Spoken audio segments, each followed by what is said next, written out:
All of us want to live a long life, but most of us don't want to go through the aging process. I'm Sharon Betters, and I have the privilege of speaking with Dr. John Dunlop about the aging process, but in particular, dementia. Dr. Dunlop, I first met you through your book, Finishing Well to the Glory of God, Strategies from a Christian Physician. So I was immediately drawn to your book, Finding Grace in the Face of Dementia. I can imagine that a diagnosis of dementia in a loved one is terrifying and probably frustrating for people to navigate the maze that their loved one is going to be experiencing. Your own life experiences with loved ones diagnosed with dementia and your many years as a physician for geriatric patients, I think has probably equipped you in ways you probably don't even know to offer hope when someone hears that diagnosis, not only for the one that's diagnosed, but for the caregiver. Thank you so much for sharing your message through this Help and Hope resource. Oh, Sharon, and thank you for inviting me, because as you probably can tell, this really is an area of passion that I have. It comes through. I've listened to some of your messages online and your podcast. And listener, I recommend strongly that you Google Dr. Dunlop and go and listen, because he offers so much hope for this, especially this season of life. And I'm 71, so I'm thinking about this last season of life. And I'm so appreciative of the guide that our guest, Dr. Dunlop, is for us. But before we dig into the topic of dementia, would you just share with us how you spend your days and what gives you purpose? Oh, sure. I'm pretty spoiled at this time of life, because after working for 38 years in the Chicago area, practicing medicine, we moved here to Connecticut. We live a mile from our younger son and his family, so I can have a lot of grandpa time.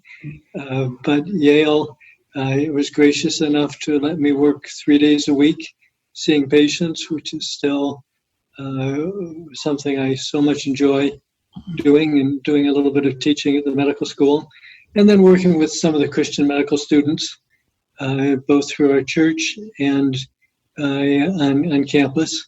Life gets pretty full, but it's really enjoyable. It sounds like it. And maybe someday in the future, we can talk about the struggles of the changing from one kind of life to another, like letting go of what we were to figuring out where God is calling us next and the challenges of that. So I know that for us, my husband retired a couple years ago, and it can be very challenging to find that place of purpose and joy again when you have to let go of so much of what you are used to and accustomed to doing. So I'm glad to hear that your life is so full with some of the very same things that gave you joy in the first seasons of life. When you were trying to decide what field of medicine to go into, why did you choose geriatrics? Well, actually, geriatrics was not a specialty when I did my training. So I was an internist, did internal medicine residencies, and then was certified as an internist. And after I'd been in practice for about 10 years, geriatrics has a specialty organized, and they allowed those of us who were basically practicing geriatrics to take the boards without doing additional training. So I love to say this, I grandfathered into geriatrics. Well, we're glad you did. Well, in particular, it's obvious that you have a tremendous compassion for those who have been diagnosed with dementia, and not only the patient, but the caregivers. So what is the difference between Alzheimer's and dementia? Is there any difference? Well, dementia is a larger category. I often say it's like the word car, and Alzheimer's is a particular form of dementia, so it would be equivalent to, say, a Ford. Now, 70% of dementia is Alzheimer's. I think Mr. Ford would love to have 70% of cars be Fords, but it is the most common type. What is it like for someone to have dementia? I realize that's a really big question, but maybe just a few. Help someone who hasn't had dementia to understand what the person diagnosed with dementia is probably experiencing. Well, as you say, that's a huge subject. But for the most part, dementia starts fairly slowly. Those who are afflicted start making more mistakes. They can embarrass themselves more.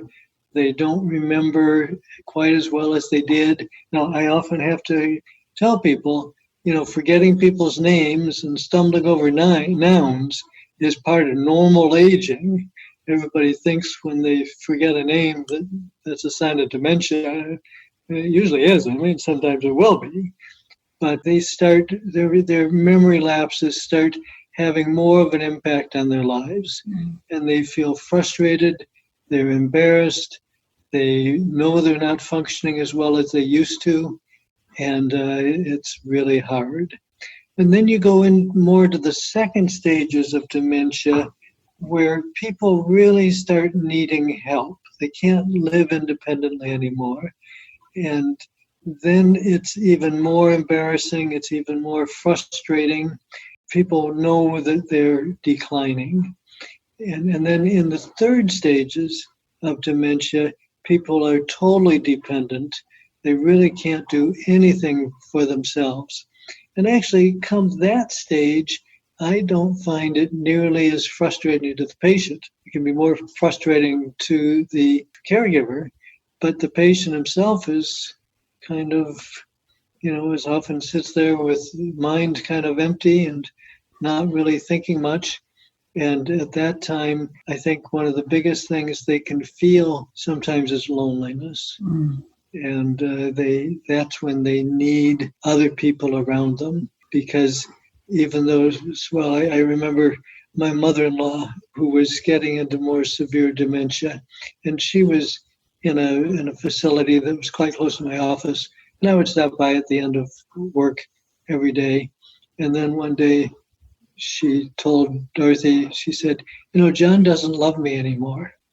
And she was really upset. And Dorothy said, well, why do you think he doesn't love you? Because he never comes to see me anymore. Well, the fact is I did come, but she just didn't remember it. That isolation and loneliness sank in. I really appreciate you sharing that, because I'm thinking of a person who in their last years of life would say the same to her son. No, you never come and visit, you never call. She was never diagnosed with dementia, but it was clear that there was something not clicking there, that she was not remembering the many times that her son had called, that he had visited. And I think if we had a better understanding, as you're sharing, it would be easier to know how to respond when those kinds of things happen. What do you find are the questions that you're most asked about dementia, either from the caregiver or from the patient? I get a different set of questions, usually from those who are believers and follow Jesus. And they're often more interested in, what is God doing? What are God's purposes here? Is this a result of sin? Is this a judgment? What is God's purpose? What's he trying to accomplish? And then in the non-Christian world, it's a lot more of, well, how can I do to make this better? How can I improve the quality of life? And I hear those from Christians too. But those who aren't concerned about the theological implications, it tends to be much more of those practical, how do we do it questions? How do I get the help I need? What type of help is available? When we lost our son, Mark, he was our youngest. He was 16. And the initial stages of grief, I remember those kinds of questions and telling my husband, I feel as though if I weren't a Christian, this might be a different kind of journey. Of course, it would have been, but it might have been easier on some levels, because not only did I have the grief over the absence of our child, but I was dealing with my Heavenly Father. And how could this happen? Why would you let this happen? I know you didn't need to let this happen, and all of those kinds of questions. And yet that wrestling with the Lord in that dark place really drove me to know him and love him more as I understood his character. So I think I know the answer to this question, but how important is our theology when we are faced with such a broken place? Oh, if only we could really understand God's purpose in suffering, and allow us to experience the frustrations and the difficulties of life in a way that draw us closer to God, make us more dependent on Him, and not questioning His goodness. I appreciate what you're saying about being dependent on Him. And I think the older we get, the more we recognize the importance of dependence on Him, and then how dependence can actually be a gift to us. And as we recognize our relationship to the Lord, but also for others as they are able to serve us in that. Although I'm a very dependent person, so it's very difficult for me to accept help. And so maybe that's why it's hard sometimes for me to recognize my dependence on the Lord in everything. It's a lifelong battle, but it's a good journey. I think the older that we get and the more that we wrestle with those great truths. You have experienced dementia in people that you love on a personal level. What was that like for you? What was maybe one of the hardest parts of watching loved ones struggle with dementia? I'm going to go back and tie this into what we were talking about just a few moments ago. My closest friend over the years was my neighbor. He was a great guy. We would take 2 kind of trips each year, either an overnight bike trip or one night we went cross-country skiing. We spent a lot of time together, and we would just sit and talk about issues of faith, because Jeff would not ever say that he needed to trust Christ. He said, I'm independent, I'm successful, I don't need his help. Then he developed a form of dementia. And later on in his dementia, he was willing to say, I cannot do it by myself. I need Christ. He turned in faith to Jesus and I think was born again through his faith. And would that have happened without dementia? It's in God's hands, but from a human point of view, probably not. It was such a blessing to see him change. Now, in terms of my own family, my father developed a form of dementia caused by multiple strokes in his later 2 years, and he was getting somewhat confused and moderately impaired, but he was still pretty functional, and so didn't get into severe dementia. My mother, on the other hand, developed true Alzheimer's. She progressed right through to the 3rd stage. She was living in a nursing home and had excellent care, but she would get to the point where she would not know me. She would actually think I was my dad. And I quickly learned to wouldn't try to correct her. So when she said, "Oh, Bob, I'm so glad you came to see me," my response, rather than saying, "Oh, but Mom, I'm John, I'm your son," I would simply say, "Lois, I love you," and not try to dispute her, and kind of learned to play along with what she was thinking and to get into her world and not try to contradict her view of things. What did you find, or what do you find is the hardest part in caring for someone with dementia? I think for many people, there's a lot of anger associated with dementia. There's often anger from the patient, and over and over and over again, I've seen that anger most expressed toward the person they're most dependent on. And that can be so frustrating. In spite of what I said before about my mother-in-law, I was her Prince Charming. I mean, Mother could say nothing bad about me. Dorothy would come in and Mother would just unload on my wife, complaining about everything. And it would frustrate Dorothy so much. But that's what we often see. Yeah. And so there's the anger, there's oftentimes the apathy. You come in, you have plans. Yesterday, Dad was able to get up and go to the dining room and have a nice meal together. And today he just sits there and refuses to do anything. There's good days, there's bad days. There's that apathy where you just don't want to engage in things. They won't do what we know will make them feel better. That can be so frustrating too. Well, that leads me to the next question that I have is, what counsel would you give to a caregiver that's faced with these kinds of uncertainties? And I mean, I appreciate what you said about it. The one that is the caregiver is often the one who gets the brunt of the frustration and the anger. And so how does a caregiver remember that this is not the person, it's not their fault? It's not that they're trying to be mean-spirited. And I mean, do they try to challenge them with, that's not nice, you shouldn't behave that way? How does a caregiver get through the day without feeling totally guilty? Or is that just part of it? Once again, it'll depend on where you are in the stage of dementia.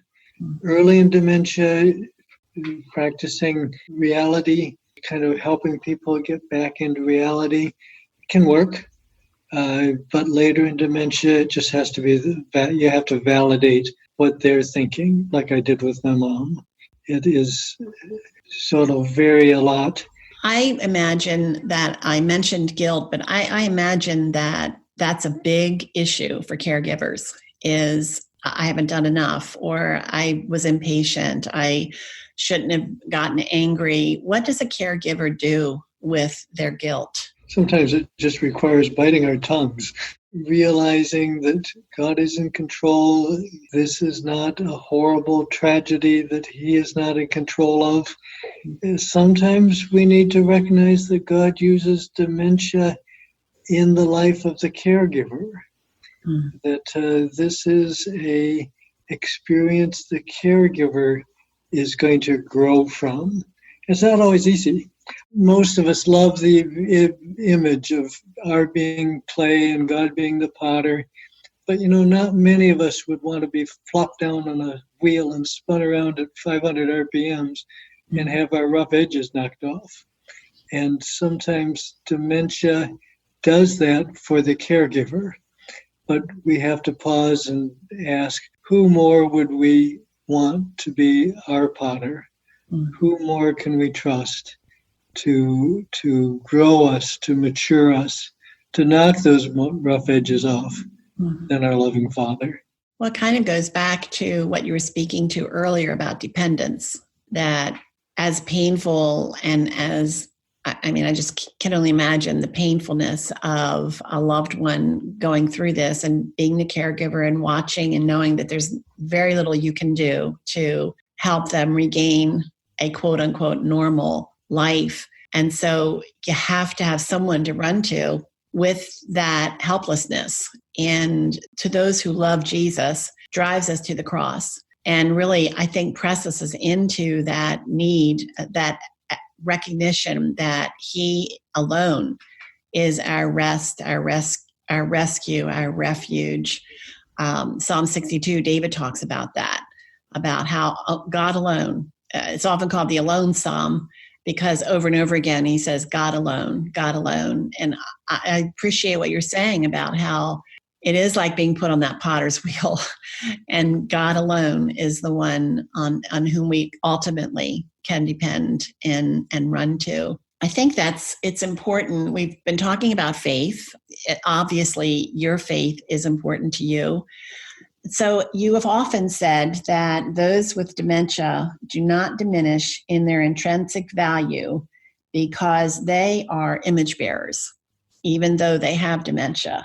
That cannot be taken away from them. What do you mean by that? I think many of us as Christians, I think, have a false understanding of what it means to be made in the image of God. Many people feel that refers to our attributes. God is creative, therefore I can be creative. God is wise, therefore I can be wise.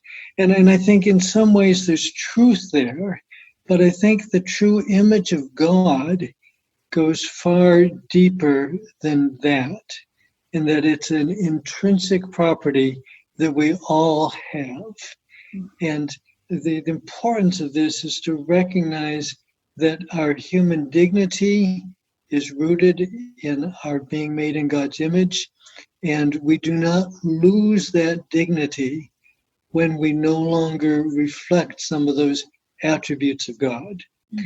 Martin Luther King said it probably more beautifully than anybody else, of course in a different context, but he said that there are no gradations in the image of God, that the image of God is equally true of the Nobel laureate as it is of the most demented person in the world.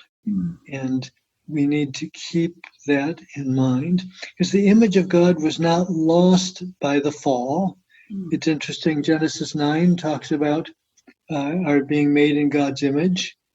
In James, we read about the person who we're so frustrated with, we really want to swear at, but James reminds us that he is made in the image of God, and it's that basic human dignity that's true of all of us, whether demented or not, which gives us dignity, and I think should set the tone for how we respond to these folks. That, I think, could be a dramatic shift in caregiving, to have that realization, that when it's in some of the darkest moments of the caregiving, is to remember this person is made in the image of God. Absolutely. And so that's going to change the way I treat them and think of them and care for them. And I personally think that caregivers they're angels. That when my mother-in-law had to be in a care facility, we of course got experience with several different kinds. And the first one she went into, I cried all the way out, because I knew that the people who were caring for her did not have that perspective. And so within 48 hours, we had her moved to another facility where there was a definite difference in the way that she was cared for. No matter how distraught or upset she was, there was kindness and dignity in the way that she was treated. So I think that's a message that I know that comes from your faith. And your faith, obviously, as I've said previously, is very important to you. Tell us how your faith in Jesus gives you hope in the field of geriatrics, because you are helping people in their last season of life. And so sometimes what we would say is hope for someone in their 40s may not be possible for someone in their 70s or 80s or 90s. So how does your faith in Jesus help you be hopeful, even though you are helping people who you may not be able to help live what we would consider a quality life or even a longer life? When I'm dealing with believers, and my practice in Chicago was probably 70% believers, because we were a Christian group, and we were known as that, and Christians wanted Christians actors. So it was such a blessing to take care of people who knew what was ahead. They knew they were going to see Jesus when they died, and that he was going to be there to welcome them home. In my present practice here in Connecticut, I don't have nearly as many Christian people, and it's most of the people who are coming to the end of life don't really have any categories to put that in, and they just feel that death is the end and there's nothing beyond that. Sometimes we can talk to people and I say, well, there's other perspectives, but there's not a lot of interest. So it's hard. So how do you feel hopeful yourself as you are interacting with people who don't have a faith basis? They don't have a relationship to Jesus. How do you continue to offer the hope of the gospel? And how do you speak to yourself about that hope so that you can still get up in the morning and still meet with people and care for people who may not share the hope that you have in Jesus? It's not always easy. But for myself, I mean, I know that if the Lord brings dementia into my future, which statistically is a pretty high probability, I will be one day in God's presence, fully restored and fully healed, and will reflect then in the true image of God and what I was designed to be. So that hope keeps you going. And in terms of offering that to others, you have to sense their openness, force things on them. But if they're open, then you can have a discussion. And one thing that I have found over the years, even with non-Christian people, I several times early in my career, I said, now could I just share with you the hope that I have in Jesus? No one has ever said yes. But if I say, now can I pray for you? Almost everybody says, oh, I would love you to do that. And you can pray the gospel very effectively. Oh Lord, we thank you for your son Jesus who died for us, and that all we have to do is trust you, and we can know you as our Savior. And it's just as effective as talking any other way.